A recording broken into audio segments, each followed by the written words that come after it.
The Galactic Council, an alliance of intelligent species from various corners of the universe, had long prided itself on maintaining peace and cooperation. Every member had been carefully chosen for its intelligence, wisdom, and peaceful nature. They had witnessed countless worlds evolve and flourish, but none were like Earth. The human delegation arrived with curiosity and excitement. Earth had recently sent its first representatives to the Galactic Council, and it was a historic moment for the humans. For centuries, they had looked up at the stars with wonder, imagining what lay beyond their planet. Now they were finally here, in the grand chamber where representatives from various advanced civilizations gathered. The meeting had been going smoothly. Representatives from the Asari, the Zoktan, and the Quorath were all in attendance. They discussed trade routes, scientific advancements, and the integration of lesser-known species into the Council's sphere of influence. Everything seemed calm and routine. Then it was the turn of the human ambassador, a man named Marcus Anderson. Marcus was a tall, broad-shouldered man in his mid-30s, his eyes sharp and full of purpose. His voice was steady, though a hint of nervousness tugged at the edges of his words. But when he began to speak, the entire council grew silent, eager to hear what the human would say. "My name is Marcus Anderson, and I come from a planet called Earth," he began. His tone was clear, but there was something different in the way he spoke compared to the other representatives. It was almost like he was preparing for something. "We've heard a lot of praise for the Galactic Council, and we've been told that we, as humans, will be welcomed with open arms. But today, I have something to share with you all that might change your perception of our world." Marcus paused, allowing the room to settle into an uneasy stillness. "The truth is, Earth is a Deathworld." A hushed murmur rippled through the room. The term Deathworld was not one that the Council often encountered. It was a phrase used for planets where the environment was so harsh that life had a hard time surviving, or where the dominant species was fiercely territorial and dangerous. The Council had encountered a few such worlds, but none of them had ever joined the Galactic Council. They were considered too dangerous to integrate. "Earth is a Deathworld?" The Asari representative, a graceful figure named Lyra, asked. Her voice held a mixture of disbelief and curiosity. "I thought Earth was a planet of simple life forms.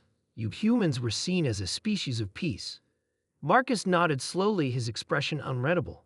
"I know that's what you've heard, but the reality is much darker.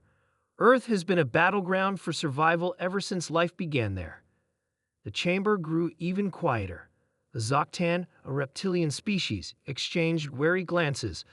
The Quorath, a species known for their intelligence and strict logical thinking, appeared equally perplexed. "You see, humans have always lived on the edge of extinction," Marcus continued. "Our planet is home to creatures and environments that constantly try to kill us. We don't have the kind of lush, peaceful landscapes that many of you may be familiar with. Instead, we've evolved on a world where the very air can be poisonous, where predators lurk in the shadows, and where survival is the ultimate challenge." He paused for a moment, looking around the room to gauge the reactions of the council members. "On Earth, we face earthquakes, tornadoes, hurricanes, and volcanic eruptions. We fight against diseases that can wipe out entire populations. Our oceans are full of creatures capable of killing us in seconds, and that's just nature. As for other humans, well, we're no strangers to war. We've been at war with each other for centuries, fighting for resources, territory, and survival. Our species has faced the brink of destruction time and time again." The council members exchanged looks. They had never heard a species speak so openly about their struggles. Most other species would hide their weaknesses, trying to present themselves as strong and capable. But humans were different. "You're saying your world is dangerous?" The Quorath representative, Dritar, asked, his voice measured and calm. "And yet you stand before us as an equal? How did you survive such a harsh environment?"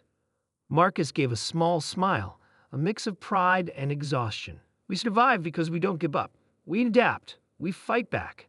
Earth has made us strong in ways you can't even imagine. Every time we face disaster, we come together.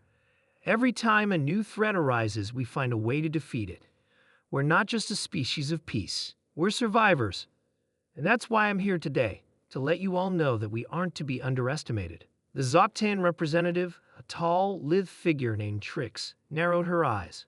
But you're telling us that Earth is a Deathworld, and yet you've managed to send a delegation to the Council. How? Marcus's smile widened.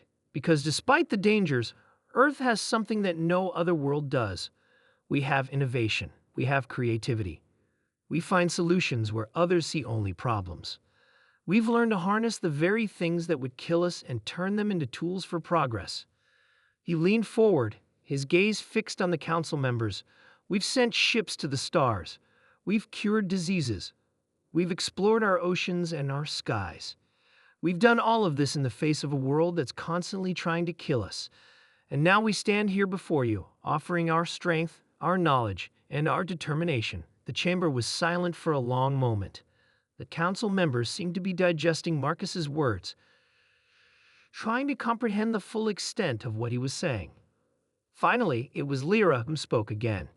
You've survived despite everything that Earth throws at you. I still don't understand.